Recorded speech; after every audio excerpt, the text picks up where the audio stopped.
Би нэг ийм санал хэлэх гэсэн юм аа. Энэ төсөв 5 дугаар сарын 15-наар үлээ ингээд өргөн барьцсан.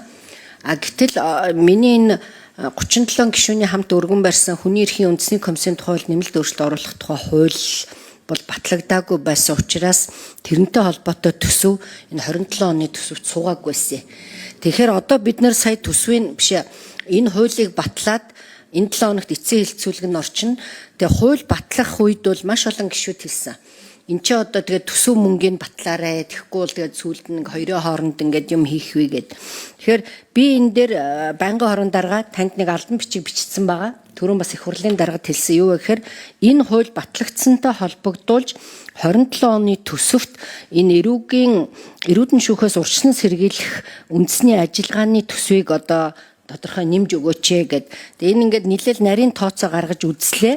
Ер нь хүний эрхийн үндэсний комист хуваарлагдж байгаа бүх төсвүүдийг одоо 22-25 онд хуваарлсан төсвүүдийг дундажлаад үзэхээр 2-6% нь энэ эрүүдэн шүүхээс урьдчилан сэргийлэх үндэсний ажиллагаанд одоо ерөнхийдөө ингээ хуваарлагдж байгаа.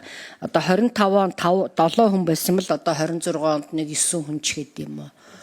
7 хүн байсан. За тэгэхээр бид энэ нөх одоо зарлаад их хурл энийг анхаарж гэн одоо хүний амнаас бараг эрсдэхгүй болно гэдэг ингэж бахан зарлчаад хууль батлуулчаад ямар төсөвгүй бол энэ хүмүүс чинь хөдөөч явж чадахгүй сургалтынхаа гарын авлагыг ч бэлдэж чадахгүй нөгөө цэргийн ангиуд дээр хийх одоо хууль маань хэрэгжихгүй болох гэдэг юмаа. Тэгэхээр байнгын орон дарга болон манай гишүүд бас энийг ойлгоод энэ 27 оны төсөвт нь энэ зардлын тодорхойг одоо нэмж тусгаж өгөөч гэдгийг би хэлэх гэсэн юм аа санал.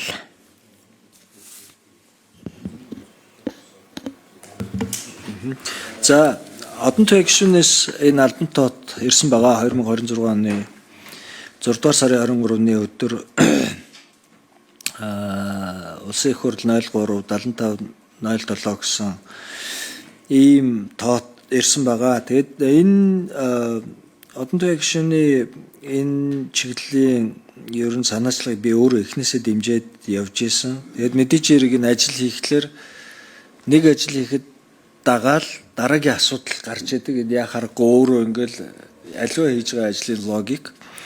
Тэгээд нэгэнт бид нар энэ ажлыг эхлүүлсэн бол дараа нь үр дүнгийг гаргах л ёстой. Гаргахгүй бол зөвөр хоёрын хооронд яг одон туяа гишүүний хэлж байгаагаар зөвөр хэлбэр төдий хийгээд нэг олон нийтэд ажил хийж байгаа харагдаад тэгээ үр дүн байхгүй бол тийм ажил хийгээд чирэггүй. Тэгэхээр энийг дагаад одоо нэр тэр цэргийн ангиуд эднэрлөө явах төсөвгүй бол яаж явж угаасаа энэ ажлууд чи хэрэгжүүлэх вэ? Тэгэхээр энэ нөгөө төсөв орж ирсний дараа энэ асуудлууд нь яхааргүй тодорч гарч ирж байгаа болохоор энийг цаашдаа тусгаж өгөөд энийг төсөв боловсруулахтай холбогдох байгууллагууд нь энийг бол төсөвтөө тусгаад явах ёстой. Сүнжид дарга энэ дээр өөрөө бас анхаарад энийг оруулах тал дээр хуульцсан байнгын орооноос дэмжлэгээ аваад яваарай. Энийг манайх бол одоо протоколдо тусгаж өгөөд энийг ингээд дэмжиж оруулах тал дээр дэмжиж ажиллаад явах ёстой гэж протокол тэмдэглүүлж үлдээмээр байна.